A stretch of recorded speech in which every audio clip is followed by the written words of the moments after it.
오늘은 요즘 들어 더 심해지는 손발이 찬 수족냉증에 대한 정보를 가지고 왔습니다. 수족냉증은 더워서 숨이 턱턱 막히는 한여름에도 손발을 시리게 만듭니다. 뿐만 아니라 무릎, 허리, 아랫배까지 다 차갑고 시려서 온몸이 오그라드는 듯한 냉증이 반복되기도 하는데요. 그래서 전기장판이라도 켜놓고 뜨끈뜨끈하게 지져줘야 견딜만 합니다.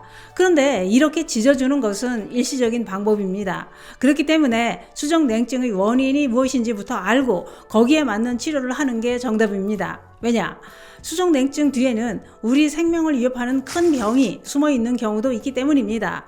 그래서 준비했습니다. 수족냉증은 왜 생기는지, 방치하면 어떤 일이 생기는지, 또한 수족냉증을 돈 한 푼 안 들이고 10초 만에 싹 없애는 방법까지 준비했습니다. 또한 후추로 수족냉증과 내장 지방까지 빼는 방법까지 준비했습니다. 늘 손발이 차갑다면 오늘 영상 꼭 보시길 권해드립니다. 그 이야기 지금 시작합니다. 안녕하십니까. 노년생활정보의 모든 것 주어차 전성시대입니다. 날씨가 조금만 추워도 손발이 얼음장처럼 차가워지는 분들 많습니다.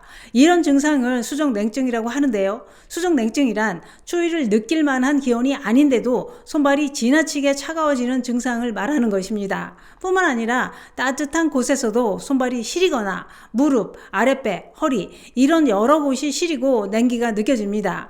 뿐만 아니라 날씨가 추워지면 혈관이 과도하게 수축되면서 손발이 하얗거나 푸르스름하게 변하는 경우도 발생합니다. 그런데 이렇게 손발이 찬 수족냉증을 난 체질이 냉한 체질이다 또는 나이가 들어서 혈액순환이 잘 안 되는 노화 현상이다 이렇게 오해를 하고 혈액순환제를 복용하면서 방치하는 경우도 많다고 하는데요. 문제는 수족냉증 자체가 큰 합병증으로 이어지는 것은 아니지만 수족냉증은 다른 질병으로 인해 나타나는 경우도 있다는 것입니다. 그렇기 때문에 방치하면 병을 더 악화시킬 수 있다 이겁니다. 손발이 찬 수족냉증의 원인은 다양하다고 하는데요. 뿐만 아니라 연령대도 노년층에서만 나타나는 것이 아니라 청소년부터 노년층까지 다양하게 나타난다는 겁니다. 그러면 체질적인 것이 아니라면 어떤 질환으로 인해 수족냉증이 발생하는 것일까요? 수족냉증은 단독 증상으로 나타나기도 하지만 다른 질환과 동반되어서 나타나는 경우도 있다는 겁니다. 특히 40대 이상에서 많이 나타나는 수족냉증의 원인은 호르몬과 관련이 있다고 하는데요. 폐경 이후 호르몬의 급격한 변화로 중년층부터 노년층 여성한테서 더 많이 발생한다는 겁니다.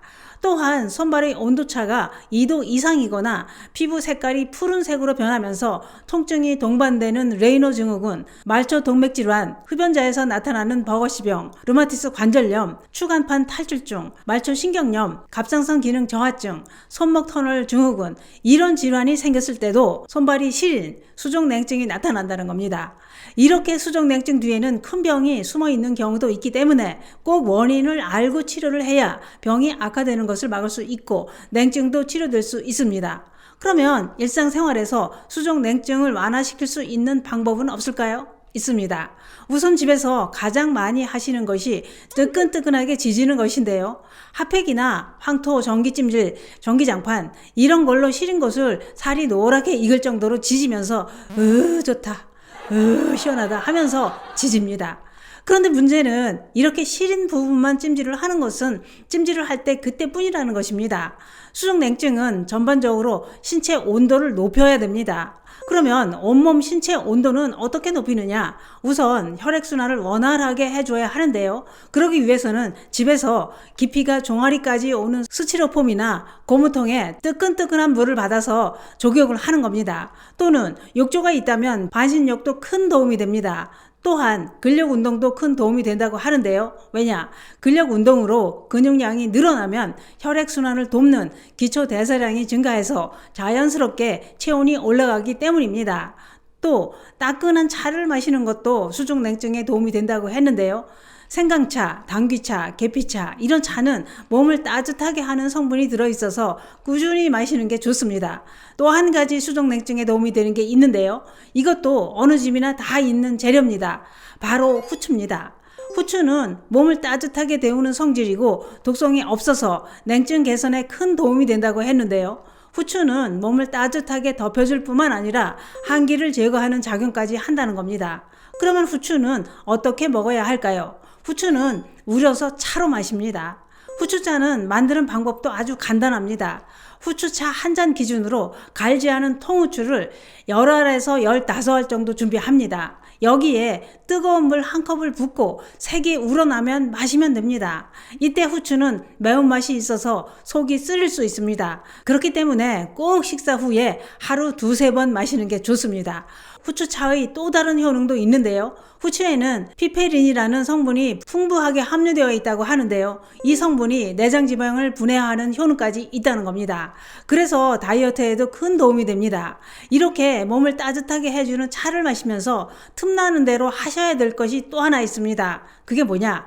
손, 발, 허리, 무릎, 아랫배가 시린 냉증을 해소하는 데 도움이 되는 지압입니다. 그러면 어디를 어떻게 지압을 해야 온몸이 따끈따끈해질까요? 우선 엄지손톱과 발톱의 양옆을 다른 손 엄지, 검지 손가락으로 잡고 눌러주고 돌려주고 자극을 했다가 떼기를 반복해줍니다. 발가락도 같은 방법으로 수시로 자극을 해주면 바로 냉기가 사라집니다. 또는 손톱 부리에 해당하는 곳을 10초 정도 누르고 돌리고 자극을 해줍니다. 또 엄지와 검지 사이 움푹 들어간 곳을 다른 쪽 엄지손가락으로 길게 눌러주면서 자극을 합니다. 또는 손뼉을 세게 치면서 손바닥 전체를 자극하는 것도 냉기가 빠르게 사라집니다. 발바닥도 발바닥을 오므려 보시면 정중앙 움푹 들어간 곳이 보이실 겁니다. 이곳을 엄지손가락으로 누르면서 자극을 합니다. 이렇게 돈 한 푼 안 들이고 집에서 손쉽게 수족냉증을 해결할 수 있습니다. 집에서 TV 볼 때나 멍 때릴 때나 누워서도 하고 앉아서도 하고 밖에 걸어가면서도 손가락을 주무르고 버스나 지하철에서도 생각날 때마다 얼마든지 할 수 있습니다. 오늘은 날씨가 조금만 추워도 손발이 얼음장처럼 차가워지는 수족냉증 뒤에 큰 병이 숨어 있을 수 있다는 정보와 함께 몸을 데워주고 내장 지방까지 녹여주는 후추차와 수족냉증에 도움이 되는 지압하는 방법까지 알아봤는데요. 늘 손발이 차갑다면 후추차를 드시면서 지압을 해보시는 건 어떨까요? 온몸을 뜨겁게 하는 데는 후추가 최고입니다. 감사합니다.